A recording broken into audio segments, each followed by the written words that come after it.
ನಿನಗ್ 100 ವರ್ಷ ಆಯಸ್ ಕಣೆ. ನನ್ ಬಗ್ಗೆನಾ? ಅಂತದೇನ್ ಮಾತಾಡ್ತಿದ್ರಿ? ಅಪ್ಪ, ಧ್ರುವ ಅವರು ಪಕ್ಕದಲ್ಲಿದ್ದಾರಾ? ಹೌದಕ್ಕ, ಇರು 1 ನಿಮಿಷ ಸ್ಪೀಕರ್ಗೆ ಹಾಕ್ತೀನಿ. ಧ್ರುವ, ಹಾಯ್ ದೀಪಕ್ ಅವ್ರೆ. ಆಕ್ಚುಲಿ ಈಗಷ್ಟೇ ನಿಮ್ ಬಗ್ಗೆ ಮಾತಾಡ್ಕೋತಾ ಇದ್ವಿ. ನಿಮ್ಮ ಅಪ್ಪ ಅಮ್ಮ ಹಾಕಿದ ಕಂಡೀಷನ್ ಇಂದ ನಮ್ಮಿಬ್ರಿಗೂ ಎಷ್ಟು ಒಳ್ಳೇದಾಯ್ತು ಅಂತ ಮಾತಾಡ್ತಾ ಇದ್ವಿ. ಅಷ್ಟ್ರಲ್ಲಿ ನೀವೇ ಫೋನ್ ಮಾಡಿದ್ರಿ. ಬಾವಾ, ಅಕ್ಕ, ಯಾಕೆ ಸುಮ್ನಾದ್ರಿ? ಏನಾದ್ರೂ ಮಾತಾಡಿ. ಮೈನಾ, ನಾಳೆ ಅಪ್ಪ ಅಮ್ಮ ಬೆಂಗಳೂರಿಗೆ ಬರ್ತಿದ್ದಾರೆ. ಒಳ್ಳೇದೇ ದೀಪಕ್ ಅವ್ರೆ. ಅವ್ರು ಬಂದಾಗ್ಲೆಲ್ಲ ನಮ್ಗೆ ಒಳ್ಳೇದೇ ಆಗತ್ತೆ. ಅವ್ರು ಯಾವಾಗ ಬರ್ತಾರೋ ಹೇಳಿ, ನಾವು ಬಂದು ಮಾತಾಡ್ಸ್ಕೊಂಡು ಹೋಗ್ತೀವಿ. ಬೇಡ ಧ್ರುವ, ನೀವು ಬರೋದು ಬೇಡ. ಯಾಕೆ ಬಾವಾ, ಯಾಕೆ ಬೇಡ ಅಂತಿದ್ದೀರಾ? ನಾವು ಬಂದು ಮಾತಾಡ್ಸ್ಬಾರ್ದಾ? ಮೈನಾ, ನೀವು ಬರಬೇಡಿ ಅಂತ ಹೇಳ್ತಿಲ್ಲ, ಆದ್ರೆ ಇಲ್ಲಿಗೆ ಬರಬೇಡಿ ಅಂತ ಹೇಳ್ತಿರೋದು. ಅವ್ರು ಬರ್ತಿರೋದೇ ನಿಮ್ಮನ್ನ ನೋಡೋದಿಕ್ಕೆ. ಅದು ನಿಮ್ಮನೆಗೆ ಬಂದು ನೋಡ್ತಾರೆ.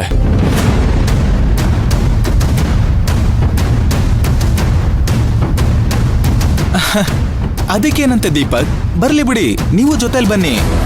ಅಯ್ಯೋ ಧ್ರುವ ಅವರೇ, ನಿಮಗ್ ಅರ್ಥ ಆಗ್ತಿಲ್ಲ ಅನ್ಸುತ್ತೆ. ಅವ್ರು ಬರ್ತಾ ಇರೋದು ಮೈನನ್ನ ನಾವು ಕಳ್ಸಿದಕ್ ನಾಟಕ ಮಾಡ್ಕೊಂಡು ಹೋಗಿದ್ದಾಳ ಅಥವಾ ನಿಜವಾಗ್ಲೂ ಅಲ್ಲಿ ನೆಮ್ಮದಿಯಾಗಿದ್ದಾಳ ಅಂತ ನೋಡೋದಿಕ್ಕೆ. ಅಕ್ಕ, ನಾವಿಲ್ಲಿ ನೆಮ್ಮದಿಯಾಗೇ ಇದ್ದೀವಿ. ಪರೀಕ್ಷೆ ಮಾಡೋ ಅಂಥದ್ದು ಏನೂ ಇಲ್ಲ. ಆದ್ರೆ ಅತ್ತೆ ನನ್ನ ಒಪ್ಕೊಂಡಿಲ್ಲ ಅಂತ ನಿನಗೂ ಗೊತ್ತಲ್ವಾ? ಅವ್ರು ಬಂದಾಗ ಅತ್ತೆಯವ್ರ ಜೊತೆ ಸರಿಯಾಗಿ ನಡ್ಕೊಂತಾರೋ ಇಲ್ವೋ ನನಗೆ ಗೊತ್ತಾಯ್ತಿಲ್ಲ. ಹೌದು ದೀಪಕ್ ಅವ್ರೆ, ಅವ್ರು ಇಲ್ಲಿಗೆ ಬಂದ್ಮೇಲೆ ನಮ್ಮಮ್ಮ ಹೇಗ್ ರಿಯಾಕ್ಟ್ ಮಾಡ್ತಾರೋ ನನಗೆ ಗೊತ್ತಿಲ್ಲ. ನೀವು ಅವ್ರನ್ನ ಅಲ್ಲೇ ಸಂಭಾಳ್ಸಕ್ಕಾಗಲ್ವಾ? ಧ್ರುವ, ನೀವು ಹೇಳಿದ್ ನಾನು ಮಾಡಿಲ್ಲ ಅಂತ ಅನ್ಕೊಂಡಿದ್ದೀರಾ? ನಾನು ಆಲ್ರೆಡಿ ಮಾಡಾಗಿದೆ. ಆದ್ರೆ ಅಪ್ಪ ನಿಮ್ಗೆ ಗೊತ್ತಲ್ವಾ, ಅವ್ರು ಹೇಳಿದ್ದೇ ನಡಿಬೇಕು ಅಂತ ಒಂದೇ ಸಮ ಹಠ. ಸರಿ, ಹಾಗಾದ್ರೆ ನೀವು ಹೇಗಿದ್ರು ಬರೋದಕ್ಕಿಂತ ಮುಂಚೆ ಒಂದ್ಸಲ ಇನ್ಫಾರ್ಮ್ ಮಾಡಿ. ಅಷ್ಟರಲ್ಲಿ ತುಳಸಿನ ಹೊರಗಡೆ ಕಳ್ಸೋದಕ್ಕೆ ನಾನು ಪ್ರಯತ್ನ ಪಡ್ತೀನಿ. ಅಮ್ಮ ಒಬ್ಬರೇ ಇದ್ರೆ ಏನು ಮಾತಾಡಲ್ಲ. ಅವಾಗ ನಿಮ್ಮ ಅಪ್ಪ ಅಮ್ಮ ಬಂದು ಹೋದ್ರೂ ಏನೂ ಸಮಸ್ಯೆ ಆಗಲ್ಲ. ಅಲ್ಲಾದ್ರು ಅವ್ರೆ, ಹಂಗೆಲ್ಲ ಮಾಡಕ್ಕಾಯ್ತದ? ಅತ್ತೆ 1000 ಪ್ರಶ್ನೆ ಕೇಳ್ತಾರೆ. ಮತ್ತೇನ್ ಮಾಡು ಅಂತೀರಾ? ಹೇಗಾದ್ರೂ ಮಾಡಿ ಅವ್ರನ್ನ ಮ್ಯಾನೇಜ್ ಮಾಡಲೇಬೇಕು, ಇಲ್ಲ ಕಷ್ಟ ಆಗತ್ತೆ. ನೀವೇ ಹೇಳಿ, ಏನ್ ಮಾಡ್ಬೋದು? ಸರಿ, ಏನಾದರೂ ಮ್ಯಾನೇಜ್ ಮಾಡೋ ಹಾಗಿದ್ರೆ ಪರವಾಗಿಲ್ಲ. ನಾನು ಸೀದಾ ಅಲ್ಲಿಗೆ ಕರ್ಕೊಂಡ್ಬರ್ತೀನಿ. ಮೈನಾ, ಹೆಂಗೆ ಇದ್ರು ಅತ್ತೆ ಮಾವಂಗ್ ಎಲ್ಲ ವಿಷಯನೂ ಗೊತ್ತಾಗುತ್ತೆ.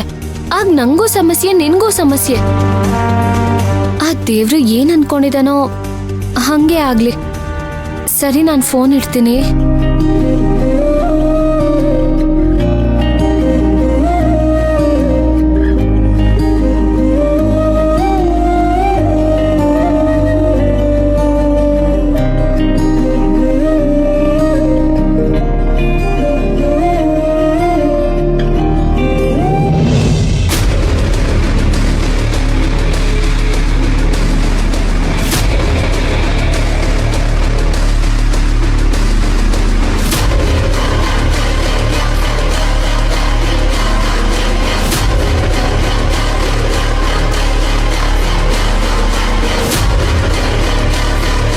ಪುಷ್ಪಕ್, ಯಾವಾಗ ಬರ್ತೀನಿ ಅಂತ ಹೇಳಿ ಯಾವಾಗ ಬರ್ತಿದ್ಯಾ? ಟೈಮ್ ಎಷ್ಟಾಗಿದೆ ಅಂತ ಗೊತ್ತಿದ್ಯಾ? ನನ್ನ ಮನ್ಸು ಸರಿಗಿರ್ಲಿಲ್ಲ, ಅದಕ್ಕೆ ಎಲ್ಲ ಹೋಗಿದ್ದೆ. ಈಗೇನಾಯ್ತು? ಏನು ಈಗೇನಾಯ್ತುನಾ? ರಾತ್ರಿ ಎಲ್ಲ ಎಷ್ಟು ಕನ್ವರಿಸ್ತಿದ್ದೆ ನೀನು. ಇದಕ್ಕಿದ್ದ ಹಾಗೆ ಬೆಳಿಗ್ಗೆ ಎಲ್ಲೋ ಹೋಗ್ಬಿಟ್ರೆ ನಮ್ಗೆ ಆತಂಕ ಆಗಲ್ವಾ? ಬೆಳಗ್ಗೆನೆ ಫೋನ್ ಮಾಡಿ ಎಲ್ಲ ಕೇಳ್ಕೊಂಡಿಲ್ಲ. ಈಗೇನು? ಈಗೇನುನಾ? ಆಂಟಿ ಮತ್ತೆ ನಮ್ಮಮ್ಮ ನನಗ್ ಪ್ರಶ್ನೆ ಮೇಲೆ ಪ್ರಶ್ನೆ ಕೇಳ್ತಿದ್ದಾರೆ.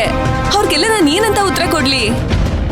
ಅವ್ರಿಗೇನೇ ಕೇಳಬೇಕು ಅಂತಿದ್ರು ನನ್ನ ಹತ್ರ ಡೈರೆಕ್ಟ್ ಆಗಿ ಕೇಳ್ತಾರೆ. ನೀನನ್ನು ಏನಕ್ಕೆ ಕೇಳಬೇಕು? ಅದಕ್ಕೆ ನೀನು ಅವ್ರ ಕಾಲ್ನ ರಿಸೀವೇ ಮಾಡ್ತಿಲ್ವಲ್ಲ? ಅದೆಲ್ಲ ಬಿಡು. ಇನ್ ಮುಂದೆ ಪುಷ್ಪಕ್ದು ಯಾವುದೇ ವಿಚಾರ ಆಗಿದ್ರು ಅದನ್ನ ನಿನ್ ಹತ್ರನೇ ಕೇಳೋದು ಅಂತ ಅವರಿಬ್ರು ನನ್ನ ಹತ್ರ ಸ್ಟ್ರಿಕ್ಟ್ ಆಗಿ ಹೇಳಿದ್ದಾರೆ. ಹಾಗಿದ್ರೆ ಆ ಇಬ್ರು ಈ ಪುಷ್ಪಕ್ಕಿಂದ ಯಾವ ವಿಷಯನೂ ತಿಳ್ಕೊಳಕ್ಕಾಗಲ್ಲ.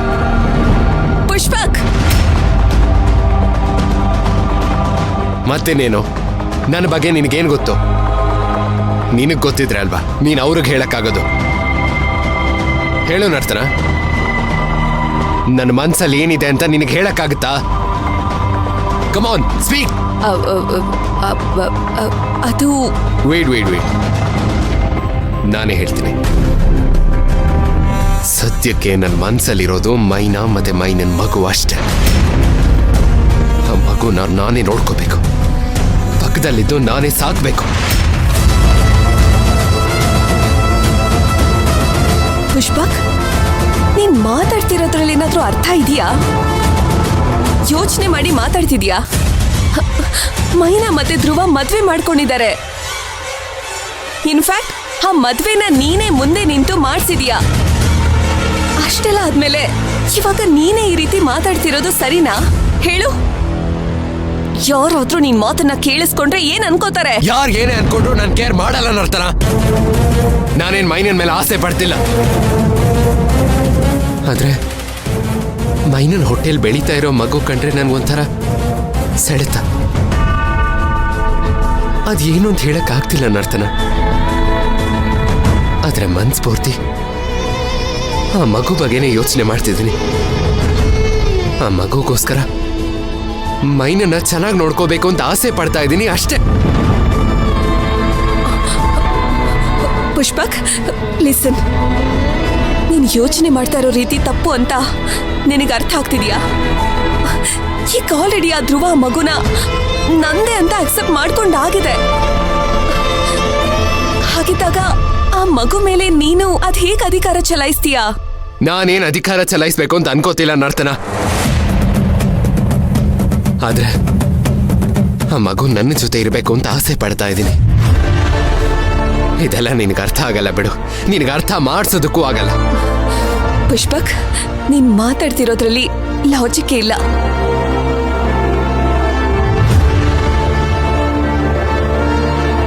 ಲಾಜಿಕ್ ಇದು ಅಫೆಕ್ಷನ್ ನರ್ತನ. ನನಗೆ ಆ ಮಗು ಮೇಲಿರೋ ಅಫೆಕ್ಷನ್ಗೂ ಕನೆಕ್ಷನ್ಗೂ ಬಾಂಡಿಂಗ್ಗೂ ಯಾವ ಲಾಜಿಕ್ಕು ಬೇಕಾಗಿಲ್ಲ. ನಾಳೆ ದಿನ ನಿನಗೂ ಮದುವೆ ಆಗಿ ಮಗು ಆದ್ರೆ ಆಗ ನಿನಗೆ ಅರ್ಥ ಆಗುತ್ತೆ. ಅಲ್ಲಿವರೆಗೂ ನೀನನ್ನ ಹುಚ್ಚ ಅನ್ಕೊಂಡ್ರೂ ಪರವಾಗಿಲ್ಲ. ಇಟ್ಸ್ ಅ ಕನೆಕ್ಷನ್ ನರ್ತನ. It's a pure bonding. It's a pure love.